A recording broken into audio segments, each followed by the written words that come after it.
நாமத்துக்கு சொந்தமுண்டாவதாக கர்த்தருடைய மகிமைக்குள்ளே பிரவேசிக்க என்னுடைய அருமையான தம்பியை குறித்து சாட்சி சொல்ல கர்த்தர் எனக்கு கிருபை தந்தபடினால் நான் கர்த்தரை நன்றியோடு சொத்திருக்கிறேன். சிறு வயது முதல் கொண்டு நாங்கள் 2 பேரும் ஒன்றா தான் வளர்ந்தோம். அப்போ நாங்கள் தாம்பரத்தில் இருந்தோம். அந்த நாட்கள்லேருந்து என்னை அவன் அதிகமாக நேசிப்பான். எங்கே போனாலும் நாங்கள் 2 பேரும் ஒன்றா தான் போவோம். அவனை பிடிச்சி நினச்சாலே முதல்ல ரொம்ப தன்னுடைய வேலையில் ரொம்ப டெடிக்கேட்டடாக இருப்பான். அவன்கிட்ட எந்த வேலை கொடுத்தாலும் அதை முடிக்காமல் விட மாட்டான், இப்படியாக முடிச்சிருவான். 2வது ரொம்ப பங்க்சுவலாக இருப்பான். ரொம்ப டைம் காலம் தவறாமல் நேரம் தவறாமல் இருப்பான். நான் அநேக நேரங்களில் அநேக தடவைகள் நான் ரொம்ப லேட் பண்ணுவேன்.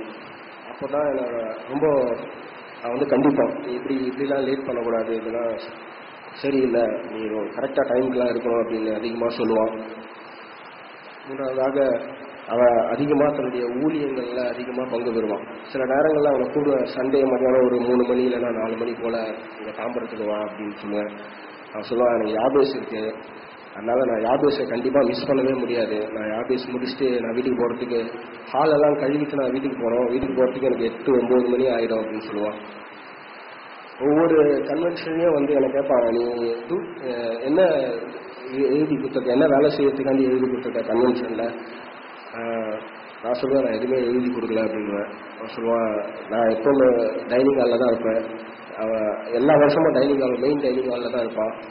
அவன் சொல்லுவான், டைனிங் ஹாலில் தான் நான் இருப்பேன், நீ டைனிங் ஹாலுக்கே வந்துடுவான். அது மட்டும் இல்லை, எனக்காண்டி ஒவ்வொரு வருஷமும் அந்த டைனிங் ஹாலில் அவன் தான் பேட்ச் வாங்கி வைப்பான். பேட்ச் வாங்கி வச்சோன்னே ஃபோன் பண்ணி சொல்லுவான், நீ 8 மணிக்கெலாம் அங்கே வந்துடணும், நான் உனக்காக பேட்ச் வாங்கி வச்சுருக்கேன், நீ கண்டிப்பாக அங்கே வந்துடணும் அப்படின்னு சொல்லுவேன். நான் அவனை செல்லமா எப்பவுமே மகிமா மகிமா அப்படின்னு கூடுவேன். அது ஒரு பாட்டில் உள்ள வரி, அந்த பாட்டை கேட்டோம் அன்னிலேருந்து அவனை அந்த மாதிரி நான் கூடுவேன், மகிமா மகிமான்னு கூடுவேன். அவனும் என்ன அதே மாதிரி தான் திருப்பி கூடுவான், மகிமா மகிமான்னு கூடுவான். கர்த்தர் அவனை சீக்கிரமாக தம்முடைய மகிமையிலே சேர்த்து கொண்டார். இனிவரும் நாட்களில் நாங்கள் உண்மையாய் கர்த்தருக்கு உண்மையாய் ஜீவித்து அவன் போன அந்த அடிச்சுவடுகளை பின்பற்றி கர்த்தருடைய ராஜ்யத்தில் நாங்கள் காணப்படும்படியாகவும், விசேஷமாக என்னுடைய சித்திக்காகவும் சித்தப்பாகவும் உங்களுடைய எல்லா ஜெபங்களையும் நீங்கள் தாங்கும்படி தாழ்வுடன் கேட்டுக்கொண்டு இந்த சிறு சாட்சியை முடித்துக் கொள்கிறேன். கர்த்தருடைய பரிசுத்த நாமத்துக்கு